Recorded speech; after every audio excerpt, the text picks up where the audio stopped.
Today, we're diving into Susan Hill's incredible play, On the Face of It. It's a story that really gets you thinking about how one single unexpected conversation can completely change a person's life. We've got two people who seem like they're from different planets, but as you'll see, what connects them is so much more powerful than what you see on the surface.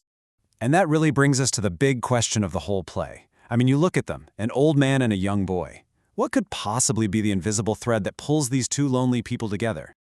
Okay, so picture this. It all kicks off in this quiet, kind of overgrown garden. A teenager named Derry, who's pretty withdrawn and angry at the world, decides to hop the wall. He thinks he's finally found a place where he can just be totally alone. Well, he's about to find out he's wrong. What's so amazing is the contrast between them, right from the very first second.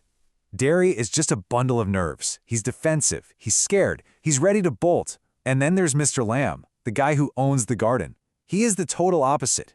He's welcoming, open, and honestly just completely unbothered that a kid just trespassed on his property. You can just feel the panic in Derry's voice here. He wasn't looking for trouble, he was looking for emptiness. He wanted to be isolated, so finding another person here, for him, that feels like a huge threat. But Mr. Lamb just completely flips the script. Instead of yelling at him, he just points out that the gate was open the whole time. And this one simple, welcoming gesture, it's like the very first crack in that massive wall Derry's built around himself. Now, to really get why Derry is so afraid of people, you have to understand the prison he's living in every single day. And that prison, well, it's his own reflection in the mirror. This is where all his pain comes from. There was a terrible accident with acid, and it left one side of his face badly burned. But it's so much more than a physical scar, you know? It's this deep emotional wound that has pretty much defined his entire life. And here's the thing about this quote. It's not something anyone actually said to him. This is what Derry believes everyone is thinking the second they lay eyes on him. He has completely internalized this idea of being ugly, and he just projects it onto everybody else. Wow, this line just cuts right to the heart of it, doesn't it? The fear isn't just about other people judging him anymore. It's turned inward. His own face terrifies him because he's accepted the story that his scar makes him some kind of monster. So you see the trap he's in, right? In Derry's world, there are no good ways for people to react. They're either scared, they feel sorry for him, or they're disgusted. It's a no-win situation that just pushes him further and further into isolation. But Mr. Lamb, he doesn't see a monster. He just sees a boy. And his totally unique way of looking at the world might just be the key that unlocks Derry's prison. It's all about deciding what things mean for yourself. Mr. Lamb's whole philosophy comes down to one thing: perspective. What someone else calls a weed, he proudly calls his weed garden. What another person hears as an annoying buzz, he chooses to hear as bees singing. He just refuses to accept other people's labels. And he makes this really powerful connection. Derry's completely consumed by his face. Mr. Lamb, on the other hand, has a tin leg because of an explosion in the war. Kids even call him Lamey Lamb, but he says it just doesn't bother him. He's accepted it as a part of who he is, not the whole of who he is. This right here is his big invitation to Derry. He's basically saying, hey kid, stop staring so hard at that one little part of yourself. Look up. There is a whole, huge, beautiful world out there just waiting for you if you'll only choose to look at it. So this conversation, as you can imagine, is a massive turning point. For maybe the first time ever, Derry has a real choice to make. Does he run back to the shadows he knows, or does he take a risk on this strange, new connection? And he feels this pull towards someone, not away from them.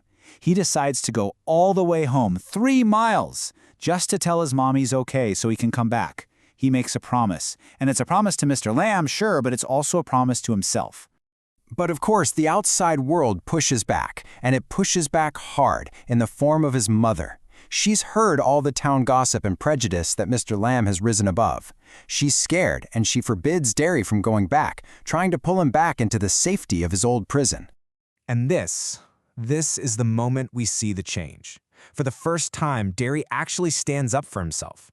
And he makes it so clear, this isn't about his face anymore. It's about his thoughts, his feelings, his curiosity. He is finally claiming an identity that's bigger than his scar.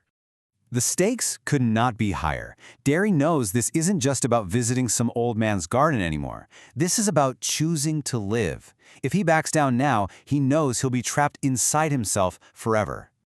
So, Derry makes his choice. He runs out of his house, back toward the garden, back to the one friend he's ever made. But the end of this play, well, it's as heartbreaking as it is profound. While Derry is at home, fighting this huge battle for his own future, Mr. Lamb is just doing what he always does, climbing a ladder to pick some crab apples. But with that tin leg of his, it was always a bit of a risk. And then, there's a crash. Derry bursts into the garden, panting but triumphant. He's so excited to show Mr. Lamb that he kept his promise. And then he sees him, lying on the ground, motionless. And his words, which were so full of hope just a second ago, are now just full of pain. But even in this awful tragedy, just look at the transformation. The boy who started this story hiding from the world is now kneeling in the grass, reaching out to his friend, completely unafraid. Mr. Lamb may be gone, but the gift he gave Derry, that courage to connect, that is here to stay. And so, the play leaves us with this huge question. Derry has lost the only person who ever saw past his face, but in that loss, he also found his own strength. So the real question is, what's he going to do with it now?